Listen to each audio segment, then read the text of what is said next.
Halo guys, ketemu lagi dengan channel ini. Jangan lupa komen, like, subscribe, dan share. Kenalkan, nama saya Lutfia Dunovianti dari Prodi D3 Keperawatan Universitas Widya Husada, Semarang, dengan dosen pengampu Andi Maulana SPD MPD. Kali ini saya akan menjelaskan materi paragraf. Ada yang tahu apa itu paragraf? Paragraf atau alinea adalah suatu bentuk bahasa yang biasanya merupakan hasil penggabungan beberapa kalimat. Dalam upaya menghimpun beberapa kalimat menjadi paragraf, yang perlu diperhatikan adalah kesatuan dan kepaduan. Kesatuan berarti seluruh kalimat dalam paragraf membicarakan satu gagasan atau gagasan tunggal. Kepaduan berarti seluruh kalimat dalam paragraf itu kompak, saling berkaitan, mendukung gagasan tunggal paragraf.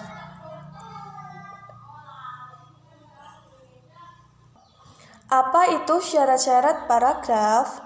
Nah, syarat-syarat paragraf ada 5. Yang pertama, kesatuan. Yang kedua, kepaduan.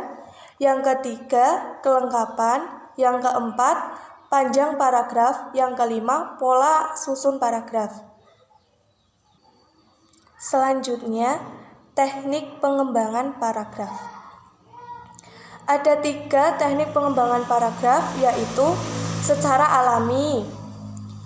Secara alami ialah pengembangan paragraf berdasarkan urutan ruang dan waktu. Urutan ruang merupakan urutan yang akan membawa pembaca dari satu titik ke titik berikutnya dalam suatu ruang.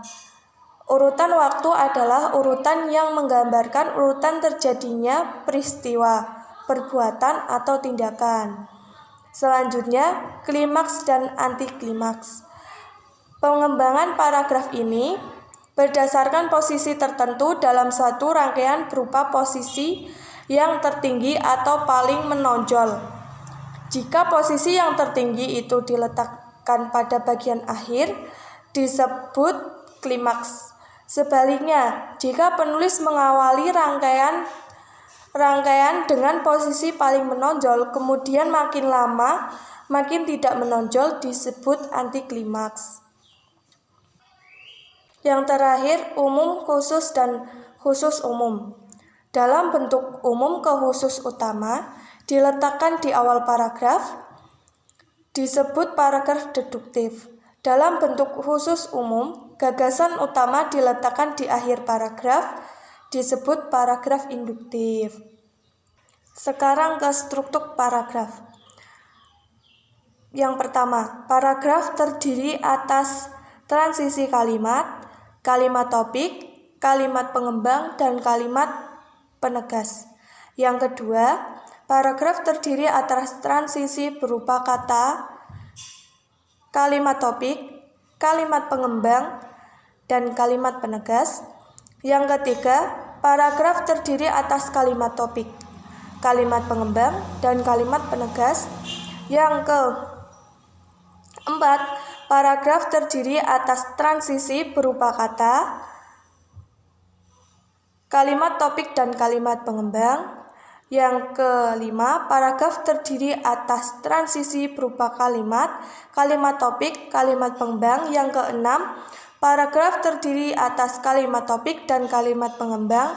Yang ketujuh, paragraf terdiri atas kalimat pengembang dan kalimat topik. Jenis topik dibedakan menjadi 3, yaitu berdasarkan posisi topiknya, berdasarkan sifat isinya, dan berdasarkan fungsi karangan. Berdasarkan posisi kalimat topiknya, yaitu berisi gagasan utama paragraf, kalimat topik. Karena berisi gagasan utama itulah keberadaan kalimat topik dan letak posisinya dalam paragraf menjadi penting. Posisi kalimat topik berdasarkan posisi kalimat topik. Paragraf dapat dibedakan atas 4 macam, yaitu paragraf deduktif, paragraf induktif, paragraf deduktif-induktif, paragraf penuh kalimat topik. Berdasarkan isinya, paragraf persuasif, paragraf argumentatif, paragraf naratif, paragraf deskriptif, paragraf eksposisi. Berdasarkan fungsi dan karangannya, yaitu paragraf pembuka, paragraf pengembang, paragraf penutup. Nah, jadi kesimpulannya adalah paragraf yaitu seperangkat atau sekelompok kalimat yang tersusun dari satu kalimat pokok dan beberapa kalimat penjelas. Yang dimaksud kalimat pokok adalah suatu kalimat yang berisi kan masalah atau kesimpulan dan paragraf itu sendiri, dan kalimat penjelas merupakan suatu kalimat yang berisikan penjelasan masalah yang terdapat di kalimat pokok. Sebelum saya mengakhiri video ini, saya akan sedikit memberi contoh kalimat rumpang sebagai berikut. Yang pertama,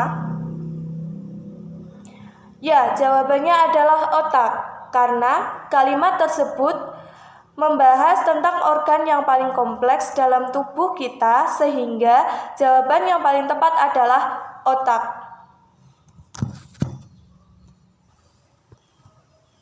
Yang kedua,